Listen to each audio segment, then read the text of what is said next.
अस्सलाम वालेकुम।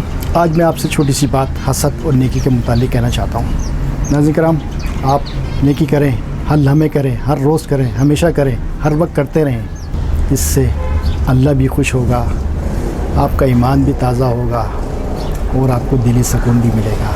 लेकिन हसद ना करें, क्योंकि हसद नेकियों को बर्बाद कर देता है। या रसूलुल्लाह पाक का इरशाद गिरामी है, हसद नेकियों को इस तरह खा जाता है जिस तरह आग लकड़ी को खाती है। जिस तरह ये आग लकड़ी को खा रही है, इस तरह हसद नेकियों को खा जाता है।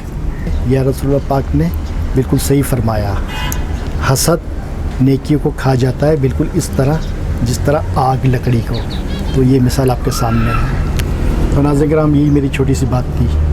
आप हसद करना छोड़ें, नेकी करें और अपने दिल को ताज़ा करें, अपने दिल को मजबूत करें, क्योंकि हसद दिल को कमज़ोर करता है। यही मेरा छोटा सा पैगाम था। अस्सलाम वालेकुम।